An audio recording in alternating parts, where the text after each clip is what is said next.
మనుషులు ఈరోజు ఉంటారు, రేపు పక్కన పెడతారండి. మనుషులు ఈరోజు ప్రోత్సహిస్తారు, తర్వాత అవసరమైతే డిస్కరేజ్ చేస్తారు. ఎంకరేజ్ చేస్తారు, డిస్కరేజ్ కూడా చేస్తారు. ప్రోత్సహించే వాళ్ళే డిస్టర్బ్ చేసే అవకాశం కూడా ఉంటుంది. ముందుకు నెట్టేవాళ్ళే వెనక్కి లాగే అవకాశము ఉంటుంది. అందుకే యేసయ్యని కనెక్ట్ అయింది ఆకే అమ్మ వేలు పట్టుకొని చిన్నవాడు నడిచినట్టు మనలు కాళ్ళు మనంతట మనం నడక నేర్చుకున్నాక ఇక నేను నా ప్రభు. విశ్వాసానికి లాజిక్కి పొసగదు. ఫర్ ఎగ్జాంపుల్, క్యాన్సర్ జబ్బు వచ్చింది. మనుష్య జ్ఞానం చెప్పేది ఏంటంటే, క్యాన్సర్ కణజాలం ఒక బాడీ అంతా కూడా నిండిపోయినప్పుడు ఆ క్యాన్సర్ కణజాలాన్ని నిర్మూలించేటువంటి పద్ధతి ఒకటి ఏర్పాటు చేశారు. దానికి కూడా అది మళ్ళబడింది అనుకో, ఇంక చేతులు వదిలేస్తారు. హెచ్ఐవి పాజిటివ్ రిపోర్ట్ వచ్చింది. ఇప్పటివరకు మనుష్య జ్ఞానం చెప్పింది ఏంటంటే, హెచ్ఐవి పాజిటివ్ రిపోర్ట్ వచ్చిన వ్యక్తికి మళ్ళీ హెచ్ఐవి నెగిటివ్ రిపోర్ట్ రాదు. ఒకవేళ హెచ్ఐవి పాజిటివ్ ఉన్న వ్యక్తికి నెగిటివ్ రిపోర్ట్ వస్తే అది ఒక మానవాతీతమైన అద్భుతమే తప్ప వాస్తవంగా మాత్రం జరగదు. మనుష్య జ్ఞానం చెప్పేది. కొంతమందికి సంతానోత్పత్తి విషయంలో కూడా అలాంటి రిపోర్ట్సే వస్తాయి. నీకు ఫలానా ప్రాబ్లం ఉంది సిస్టర్, దాన్ని బట్టి ఎట్టి పరిస్థితుల్లో కూడా నీకు సంతానం కలిగే ఛాన్స్ లేదు. ఓకేనా? రైట్. ఈ మూడే కాదు, ఇక భూమి మీద విషయాల సంగతి చెప్తున్నాను నేను. 4వది, పంట వేసావు, చుట్టుపక్కల పొలాలన్నింటిలో తెగులు పడింది. అదే తెగులు నీ పొలానికి కూడా సోకింది. సహజంగా ఇక నీ ఫీలింగ్ ఏంటంటే, మనుష్య జ్ఞానం చెప్పేది ఏంటంటే, ఆ తెగులు పడ్డ పొలం ఇక తిప్పుకోవటం అసాధ్యం. అందరి పొలాలు పోయినట్టే నాది కూడా పోయిద్ది. అందరూ అనే మాట కూడా అదే, అందరి పొలాలు పోయినట్టు నీది కూడా పోయిద్ది అని. అంటే నీకు ఉపాధి మీద వీటి మీద పెట్టి చెప్తే మీకు అర్థమైద్దని చెప్తున్నాను నేను. అలాగే ఆత్మీయ జీవితంలో పరిశుద్ధ జీవితం కావచ్చు, విశ్వాసంలో నిలకడ కావచ్చు, భక్తిలో నిలకడగా ఉండే విషయం కావచ్చు, ఇవన్నీ కూడా మనుష్య జ్ఞానాన్ని ఆధారం చేసుకోవటం అంటే ఏంటో తెలుసా? ఈ భూమి మీద ఉన్నంత వరకు పరిశుద్ధత సాధ్యం కాదు. ప్రయత్నించి అందరూ వరుసగా ఓటమి పాలైపోయారు. మనకు కూడా తప్పదు.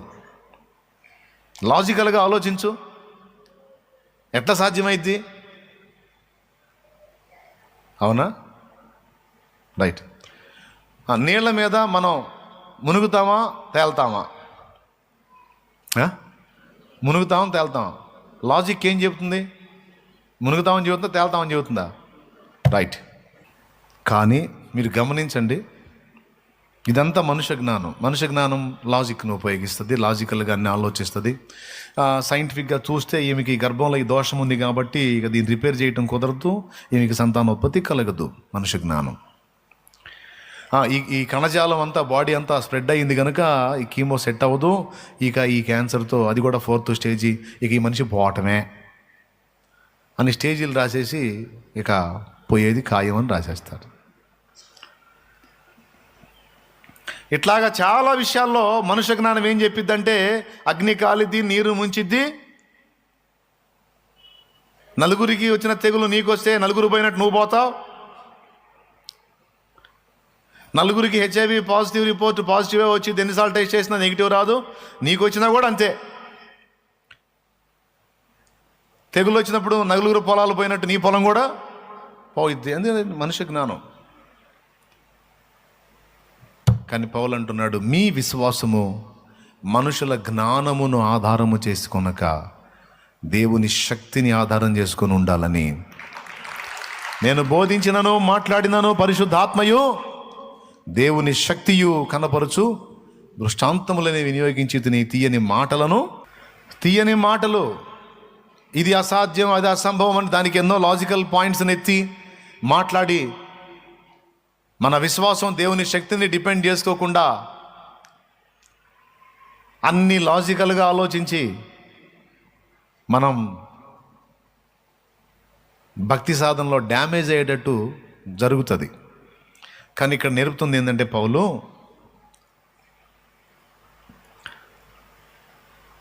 మానవ జ్ఞానం హెచ్ఐవి పాజిటివ్ రిపోర్ట్ మారదు అంటే దేవుని శక్తి అంటది నాకు అసాధ్యమైంది ఏదీ లేదు అని. అది నిరూపణ కూడా అయింది. ఎంతోమంది HIV positive reports, negative reports వచ్చినాయి.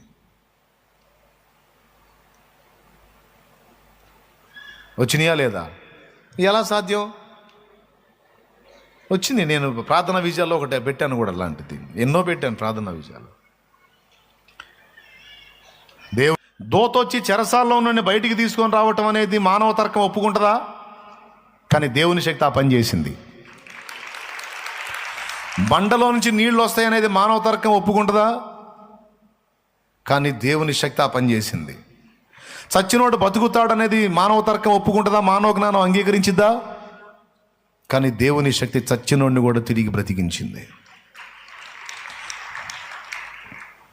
స్త్రీ ధర్మం నిలిచిపోయి ఉన్నటువంటి ఒక స్త్రీకి సంతానోత్పత్తి జరుగుట సాధ్యమేనని మానవ తర్కం ఒప్పుకుంటుందా? మానవ జ్ఞానం ఒప్పుకుంటుందా? ఒప్పుకోదు. కానీ స్త్రీ ధర్మం నిలిచిపోయి కూడా సంవత్సరాలు గడిచిపోయిన తరువాత నిండు ముసలితనమందు ఆమె గర్భవతి ఇస్సాకును కన్నది.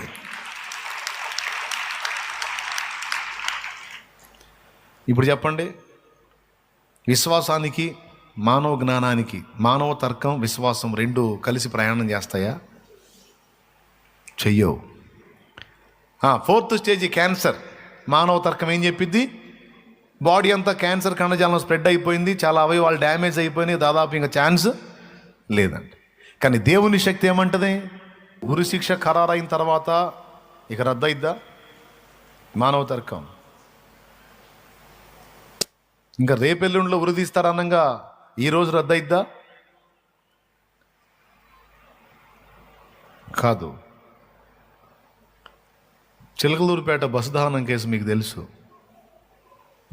ఇక్కడే మన ఇక్కడ నుంచి లెక్కేసుకుంటే మొత్తం ఒక 6 కిలోమీటర్లు ఏమొస్తుంది అంతే. ఓన్లీ 6 కిలోమీటర్స్, అంతకంటే తక్కువే. 5 కిలోమీటర్లు ఉండొచ్చు అంతే. 24 మంది చనిపోయారు ఆ బస్సు దహనంలో. వాళ్ళు బెదిరించాలని, అక్కడ బస్సుని దోపిడీ చేయాలని పాపం వాళ్ళు ఎక్కారు. ఎక్కి పెట్రోల్ పోసి బెదిరిద్దామని అగ్గిపుల్ల గీశారు. అది నిజంగానే అంటుకుంది. బస్సు అంతా తగలబడింది. కొంతమంది ప్రాణాలతో బయటపడ్డారు. అదే బస్సులో మా మమ్మీ డాడీ కూడా పోవాల్సింది. ఎందుకంటే దానికి ముందున్న ఈ బస్సు ఎక్కారు. ఫస్ట్ హైదరాబాద్ నుంచి చిలకలూరుపేట రావడానికి ఈ బస్సు ఎక్కారు మా అమ్మ మా నాన్న. ఎక్కి దిగి పక్క బస్సు ఎక్కారు. లేకపోతే వాళ్ళు కూడా అయిపోయేవాళ్ళు అప్పుడే. మా ముసలో మేడంతో పోయేది, అప్పుడే పోయేది. దేవునికి స్తోత్రం, హల్లెలూయా. సరే, అది పొరపాటున జరిగిందో లేకపోతే కావాలని చేశారో పాపం నేను దేవుడు తెలియదు, మనకు తెలియదు. కానీ 24 మంది ప్రాణాలు పోయినాయి. ఉరిశిక్ష వేశారు. క్షమాభిక్ష పెట్టేది ఎవరు? రాష్ట్రపతి. అప్పుడు రాష్ట్రపతి శంకర్ దయాళ్ శర్మ సంథింగ్ ఉన్నారు. ఎవరు ఆయన? శంకర్ దయాళ్ శర్మ గారు. అప్పుడు ఉరిశిక్ష ఖరారు అయిపోయింది వీళ్ళకి. ఫలానా డేట్కి వాళ్ళని ఉరి తీయాలి. సో చివరి కోరిక అడుగుతారట కదా ఉరిశిక్షలో. అడుగుతారా? చివరి కోరిక ఏమన్నా ఉంటే చెప్పండి, మేము తీరుస్తామని ఆఖరి కోరికలు అడుగుతారట ఉరిశిక్ష పడ్డ ఖైదీల్ని. వీళ్ళది అడిగారట. వీళ్ళు జైల్లో ఉన్నప్పుడు మొత్తానికి సువార్త విన్నారు. చివరి కోరిక ఏమిటని వీళ్ళని అడిగితే, మాకు బాప్తీసం ఇప్పించండి అని అడిగారట.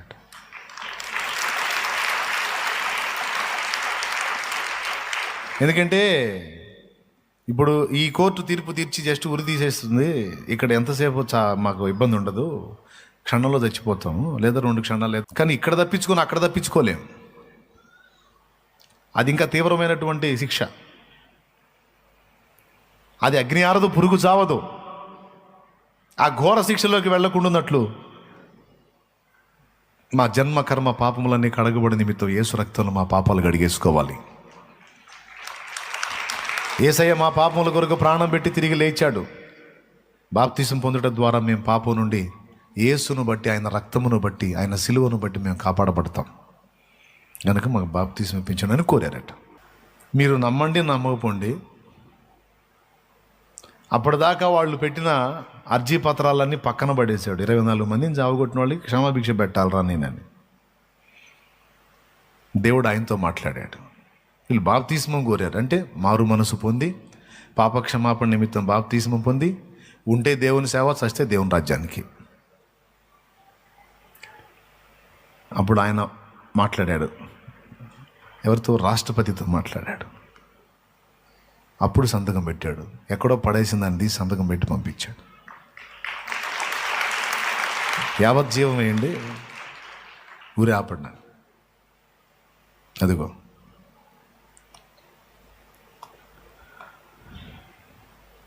దేవునికి స్తోత్రం కలుగును గాక. హల్లెలూయా. వాళ్ళు ఇప్పుడు ఒక ఆయన జైల్లోని దైవజనుడు, ఆయన దేవుని పని చేస్తున్నాడు అక్కడ. నమ్మగలరా? ఎలా సాధ్యం?